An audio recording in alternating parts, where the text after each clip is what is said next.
Hi friends, welcome back to my YouTube channel. Friends, ಇದು ನನ್ನ weight loss ಜರ್ನಿಯ day 5 ಆಗಿರುತ್ತೆ. ಇನ್ನು ಬೆಳಿಗ್ಗೆ ಎದ್ದು ಮುಖ ತೊಳೆದು ಅದಾದ ನಂತರ ಫೇಸ್ಗೆ ರೋಸ್ ವಾಟರ್ನ ಅಪ್ಲೈ ಮಾಡಿಕೊಂಡು ಡೆಟಾಕ್ಸ್ ವಾಟರ್ನ ಮಾಡ್ಕೊಂಡು ಕುಡಿದು ಆ ನಂತರ ನಾನು ಎಕ್ಸಸೈಸ್ನ ಸ್ಟಾರ್ಟ್ ಮಾಡ್ಕೋತೀನಿ.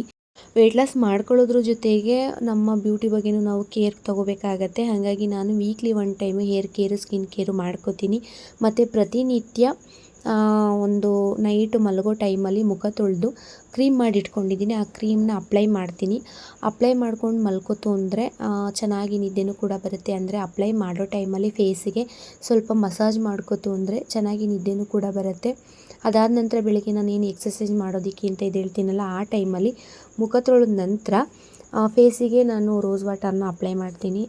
ರೋಸ್ ವಾಟರ್ನ ಅಪ್ಲೈ ಮಾಡೋದ್ರಿಂದ ನಮ್ಮ ಸ್ಕಿನ್ನು ಕೂಡ ಬ್ರೈಟಾಗಿ ಕಾಣಿಸುತ್ತೆ, ಪಳಪಳ ಅಂತ ಹೊಳೆಯುತ್ತೆ. ಮತ್ತು ಬಿಸಿಲಿರೋ ಕಾರಣ ಸ್ವಲ್ಪ ಮುಖ ಎಲ್ಲ ರಫ್ ಆಗಿಬಿಟ್ಟಿರುತ್ತೆ. ಹಾಗಾಗಿ ಅದೆಲ್ಲ ಸಾಫ್ಟಾಗಿ ಇರಬೇಕು ಅಂತ ಅಂದರೆ ಈ ಒಂದು ರೋಸ್ ವಾಟರ್ನ ಬಳಸ್ಕೊತೀನಿ. ನಾನು ಯಾವುದೇ ರೀತಿ ಎಕ್ಸ್ಟ್ರಾ ಕ್ರೀಮ್ಗಳೇನು ಬಳಸಲ್ಲ. ಡೈಲಿ ಒಂದು ಕ್ರೀಮು ಮುಖ ತೊಳೆದು ಕ್ರೀಮ್ನ ಅಪ್ಲೈ ಮಾಡ್ತು ಅಂದರೆ ಇನ್ಯಾವುದೇ ರೀತಿಯ ಪೌಡರು, ಕ್ರೀಮು, ಲೋಷನ್ ಏನು ಕೂಡ ಬಳಸಲ್ಲ. ಇವಾಗಂತೂ ತುಂಬಾ ಬಿಸಿಲಿರೋ ಕಾರಣ ಫೇಸ್ನ ಡ್ರೈ ಆಗೋದಕ್ಕೆ ಬಿಡಲೇಬಾರ್ದು. ಆವಾಗವಾಗ ತಣ್ಣೀರಿಂದ ಮುಖನ ತೊಳಿತಾ ಇರಬೇಕು. ಅಂದರೆ ದಿನಕ್ಕೆ ಒಂದು 4-5 ಸಲಿನಾದರೂ ತಣ್ಣೀರಿಂದ ಮುಖ ತೊಳ್ಕೊತು ಅಂದರೆ ಯಾವುದೇ ರೀತಿಯ ಫೇಸು ಡ್ರೈ ಆಗೋದಕ್ಕೆ ಚಾನ್ಸಸ್ ಇರಲ್ಲ. ಮತ್ತು ಸ್ಕಿನ್ನು ಕೂಡ ಸಾಫ್ಟಾಗಿರುತ್ತೆ ಮತ್ತು ಗ್ಲೋಯಿಂಗಾಗೂ ಕೂಡ ಇರುತ್ತೆ. ನಾನು ಸ್ವಲ್ಪ ಬಿಸಿಲಲ್ಲೆಲ್ಲ ಓಡಾಡೋ ಕಾರಣ ಸ್ವಲ್ಪ ಭಯ ಆಗುತ್ತೆ. ಹಾಗಾಗಿ ಕ್ರೀಮ್ಗಳೆಲ್ಲ ಪ್ರತಿನಿತ್ಯ ಅಪ್ಲೈ ಮಾಡ್ಕೋತಾನೆ ಇರ್ತೀನಿ. ಇನ್ನು ನೈಟು ಒಂದು ಟೈಮು ಮುಖ ತೊಳೆದು ಕ್ರೀಮ್ ಅಪ್ಲೈ ಮಾಡ್ಕೋತು ಅಂದರೆ ಇನ್ನು ಬೆಳಿಗ್ಗೆ ವರ್ಕೌಟ್ಗಿಂತ ಮುಂಚೆ ಮುಖ ತೊಳಿತೀನಿ. ಅದಾದಮೇಲೆ ವರ್ಕೌಟ್ ಆದಮೇಲೂ ಕೂಡ ಮುಖ ತೊಳಿತೀನಿ. ಇನ್ನು ಸಂಜೆ ನೈಟು ದಿನಕ್ಕಿಲ್ಲ ಅಂದರೂ ಒಂದು 5-6 ಸಲ ಮುಖಕ್ಕೆ ನೀರನ್ನು ಹಾಕ್ತಾನೆ ಇರ್ತೀನಿ. ಹಾಗಾಗಿ ಆ ರೀತಿ ಮಾಡ್ಕೊಳ್ಳೋದ್ರಿಂದ ಸ್ಕಿನ್ನು ಕೂಡ ಎಲ್ಲೂ ಕೂಡ ಡ್ರೈ ಆಗೋದಿಲ್ಲ.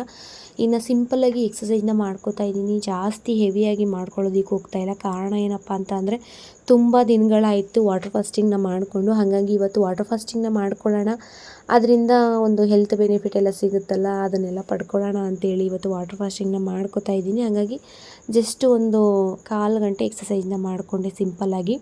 ನಾನು ವೆಯ್ಟ್ ಲಾಸ್ ಜರ್ನಿ ಸ್ಟಾರ್ಟ್ ಮಾಡಿಕೊಂಡಾಗ ಸ್ಟಾರ್ಟಿಂಗ್ ಡೇಸಲ್ಲಿ ನಾನು ಏನು ವಾಟರ್ ಫಾಸ್ಟಿಂಗ್ನ ಮಾಡ್ಕೊಳ್ಳೋದಕ್ಕೆ ಹೋಗಲಿಲ್ಲ. ಏನಕ್ಕಪ್ಪ ಅಂತಂದರೆ ಅಡ್ಜಸ್ಟ್ ಆಗಬೇಕು.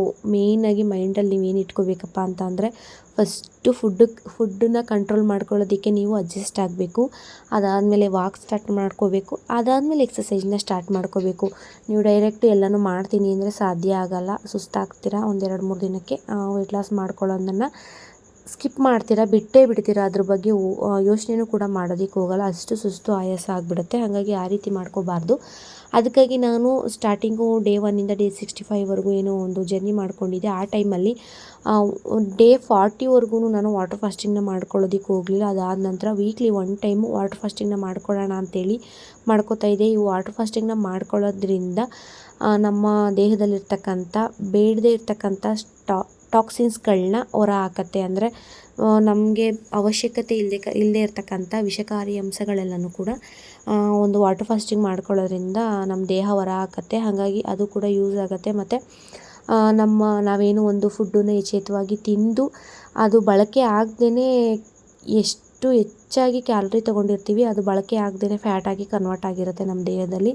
ಅದನ್ನೆಲ್ಲ ಮರುಬಳಕೆ ಮಾಡಿಕೊಳ್ಳುತ್ತೆ. ಅಂದರೆ ಊಟ ಮಾಡ್ದೇ ನಾವು ಸ್ವಲ್ಪ ಆ್ಯಕ್ಟಿವ್ ಆಗಿದ್ದಾಗ ನಮಗೆ ಎನರ್ಜಿ ಎಲ್ಲಿಂದ ಸಿಗುತ್ತೆ? ಊಟ ಇದ್ದರೆ ನಮಗೆ ಎನರ್ಜಿ ಸಿಗುತ್ತೆ. ಬಟ್ ಊಟ ಇಲ್ಲದೇನೂ ಕೂಡ ನಾವು ಒಂದಿನ ಎಲ್ಲ ಪೂರ್ತಿ ಎನರ್ಜಿಯಾಗಿ ಮಾಡ್ತಾ ಇರ್ತಕ್ಕಂಥ ಕೆಲಸಗಳೆಲ್ಲನೂ ಏನು ಪ್ರತಿನಿತ್ಯ ಮಾಡ್ತಾ ಇರ್ತೀವಿ, ಆ ಕೆಲಸಗಳೆಲ್ಲನೂ ಮಾಡ್ಕೊಂಡೇ ಬರ್ತಾ ಇರ್ತೀವಿ.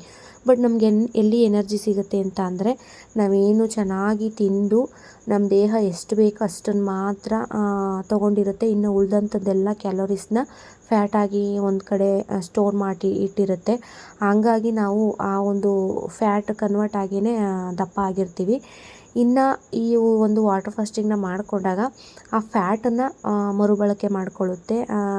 ಫ್ಯಾಟನ್ನು ಕ್ಯಾಲರಿಯಾಗಿ ಕನ್ವರ್ಟ್ ಮಾಡಿ ನಮಗೆ ಎನರ್ಜಿ ರೂಪದಲ್ಲಿ ಕೊಡುತ್ತೆ ನಮ್ಮ ದೇಹ. ಹಂಗಾಗಿ ಒಂದೊಂದು ದಿನ ಎಲ್ಲ ನಾವು ಪೂರ ಉಪವಾಸ ಇತ್ತು ಅಂದ್ರೂ ಕೂಡ ಸುಸ್ತು ಆಯಾಸ ಅಂತ ಏನಾಗಲ್ಲ. ಜಾಸ್ತಿ ದಿನ ಬೇಡ, 24 hours ಮಾಡ್ಕೊಳ್ತು ಅಂದರೆ ತೊಂದರೆ ಏನಿಲ್ಲ ವಾಟರ್ ಫಾಸ್ಟಿಂಗ್ನ. ಇನ್ನು ನಾವು ಹಬ್ಬ ಹರಿದಿನ ಮತ್ತು ಹರಕೆ ಈ ಥರದ್ದೆಲ್ಲ ಇತ್ತು ಅಂದಾಗ ಬೆಳಗ್ಗೆಯಿಂದ ಸಂಜೆವರೆಗೂ ಉಪವಾಸ ಇರ್ತೀವಿ. ಅದಾದಮೇಲೆ ಒಪ್ಪತ್ತನ್ನು ಬಿಡ್ತೀವಿ. ಬಟ್ ಇಲ್ಲಿ ಹಂಗಲ್ಲ, ಬೆಳಗ್ಗೆಯಿಂದ ಇನ್ನು ನಾಳೆ ಬೆಳಗ್ಗೆವರೆಗೂ ಉಪವಾಸ ಇರಬೇಕಾಗತ್ತೆ. ಆ ರೀತಿ ಮಾಡ್ಕೊತು ಅಂದರೆ ಆರಾಮಾಗಿ ನಮ್ಮ ಒಂದು ಹೆಲ್ತ್ ಕೂಡ ಚೆನ್ನಾಗಿರುತ್ತೆ ಮತ್ತು ಸ್ಕಿನ್ನು ಕೂಡ ಚೆನ್ನಾಗಿರುತ್ತೆ. ಇನ್ನು ನಾವು ಪ್ರತಿನಿತ್ಯ ಊಟ ಮಾಡ್ತಾನೆ ಇರ್ತೀವಿ. ನಮ್ಮ ಹೊಟ್ಟೆ ಒಳಗಡೆ ಇರ್ತಕ್ಕಂಥ ಅಂಗಾಂಗಗಳು ಅದ್ರ ಕೆಲಸನ ಮಾಡುತ್ತೆ. ನಾವೇನು ತಿಂದಿರ್ತೀವಲ್ಲ ಊಟ, ಅದನ್ನು ಜೀರ್ಣ ಮಾಡಬೇಕು ಅಂತ ಅಂದರೆ ಅವು ಕೂಡ ಡೈಲಿ ಒಂದು ಮಿಷಿನ್ ಥರ ವರ್ಕ್ ಮಾಡ್ತಾನೆ ಇರುತ್ತೆ.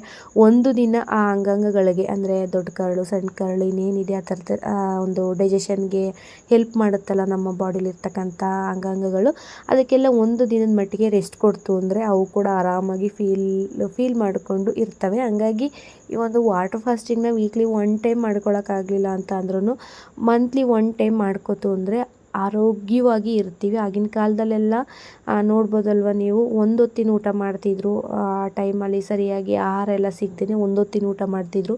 ಅವರೆಷ್ಟು ಗಟ್ಟಿಮುಟ್ಟಾಗಿದ್ದರು. ನಾವೀಗ 3 ಹೊತ್ತು ಊಟ ಮಾಡಿದ್ರೂ ಕೂಡ ಅಷ್ಟು ಗಟ್ಟಿಮುಟ್ಟಾಗಿಲ್ಲ. ಹಾಗಾಗಿ ಈ ಒಂದು ವಾಟರ್ ಫಾಸ್ಟಿಂಗಿಂದ ತುಂಬಾ ಬೆನಿಫಿಟ್ಸ್ ಇದೆ. ನಾನು ಲಾಸ್ಟ್ ನನ್ನ ಒಂದು ಜರ್ನಿನಲ್ಲಿ ಇದ್ರ ಬಗ್ಗೆ ಸುಮಾರಷ್ಟು ವಿಚಾರಗಳನ್ನ ತಿಳಿಸಿದ್ದೀನಿ. ಹಾಗಾಗಿ ಈ ಒಂದು ಇದರಲ್ಲಿ ವಿಡಿಯೋದಲ್ಲಿ ಜಾಸ್ತಿ ಏನು ಹೇಳೋದಕ್ಕೆ ಹೋಗಲ್ಲ. ಇನ್ನು ಇವತ್ತು ವಾಟರ್ ಫಾಸ್ಟಿಂಗ್ ಮಾಡ್ಕೊಂಡಿರೋದ್ರಿಂದ ಬರೀ ನೀರು ಕುಡ್ಕೊಂಡೇ ಕಾಲ ಕಳೀತಾ ಇದ್ದೀನಿ. ಅಂದರೆ ನನ್ನ ಡೇ ನೀರು ಕುಡಿದು ಸ್ಟಾರ್ಟ್ ಆದರೆ ನನ್ನ ಡೇ ನೀರು ಕುಡಿದು ಎಂಡ್ ಆಗುತ್ತೆ. ಹಾಗಾಗಿ ನನಗೆ ಅಭ್ಯಾಸ ಆಗಿಬಿಟ್ಟಿದೆ ಊಟ ಇಲ್ಲದೇ ಇರುವಂಥದ್ದು.